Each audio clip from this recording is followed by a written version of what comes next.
Halo, jumpa lagi dengan saya, Sarif Arli. Kali ini kita akan membahas mengenai jumlah, sebaran, dan komposisi penduduk negara-negara Asia Tenggara. Sebelum kita membahas tentang jumlah penduduk negara-negara anggota Asia Tenggara, kita harus tahu dulu pengertian penduduk dan dinamika penduduk. Penduduk adalah semua orang yang pada waktu sensus dilaksanakan telah 6 bulan lamanya tinggal di suatu negara atau orang-orang yang mendiami suatu tempat.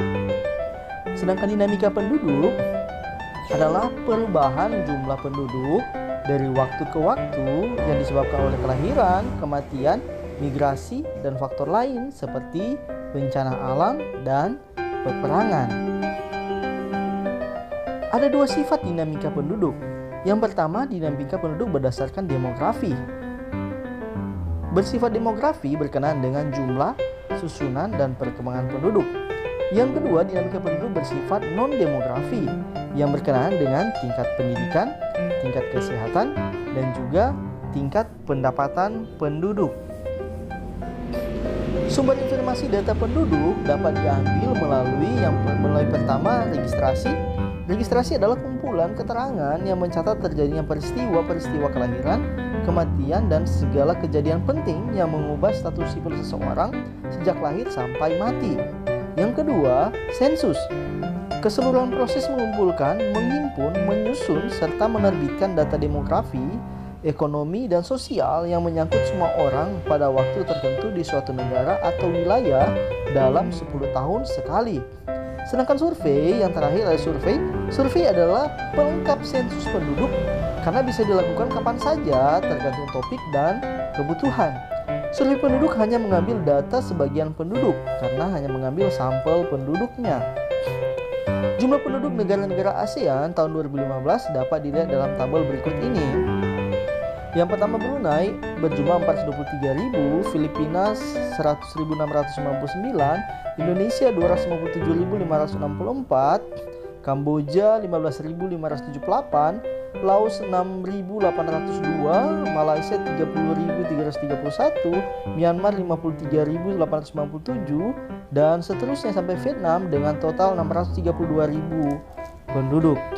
Dapat disimpulkan bahwa jumlah penduduk adalah jumlah manusia yang bertempat tinggal dan berdomisili pada suatu wilayah atau daerah dan memiliki mata pencarian tetap di daerah itu serta tercatat secara sah berdasarkan peraturan yang berlaku di daerah tersebut. Jadi ini adalah kesimpulan dari jumlah penduduk.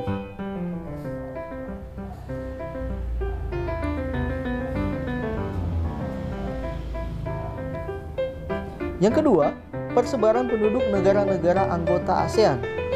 Persebaran penduduk secara umum diartikan sebagai bentuk penyebaran penduduk di suatu wilayah atau negara.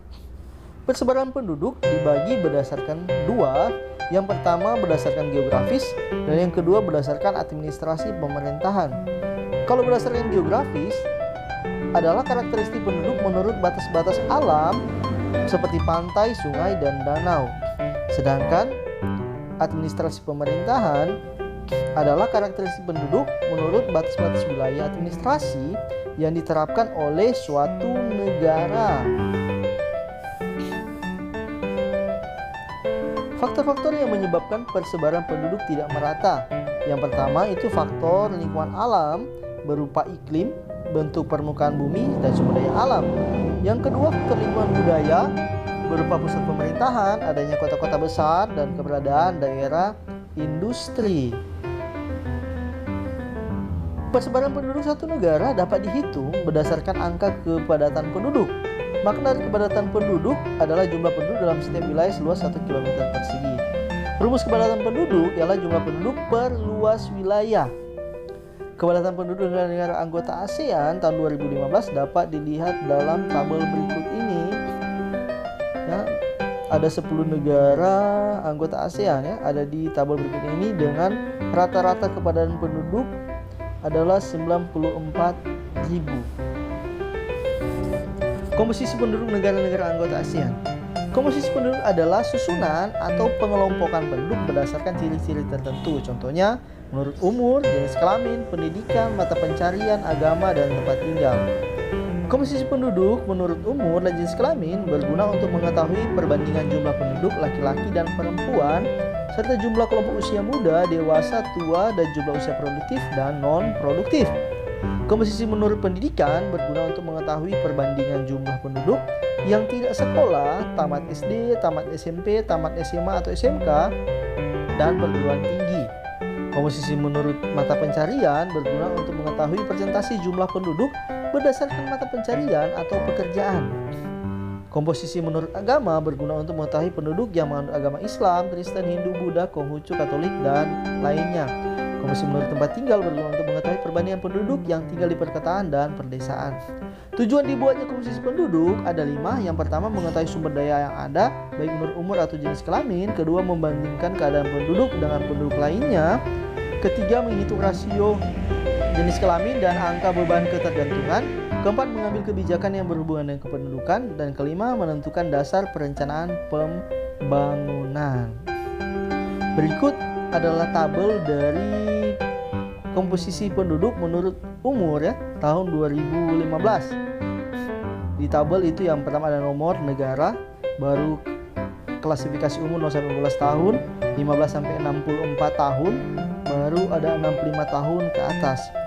Dengan jumlah ya, untuk negara ASEAN itu 0-15 tahun ada 167.650 penduduk. 15-64 tahun ada 427.065 penduduk, dan 65 tahun ke atas itu ada 37.595 penduduk. Itu adalah jumlah keseluruhan dari negara-negara Asia Tenggara. Dan tabel berikutnya pengelompokan menurut jenis kelamin pada tahun 2015.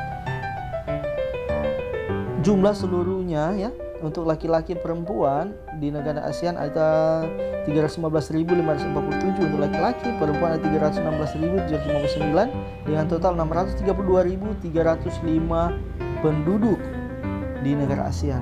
Terima kasih, semoga pembahasan ini bisa dimengerti. Tuhan Yesus memberkati. Shalom.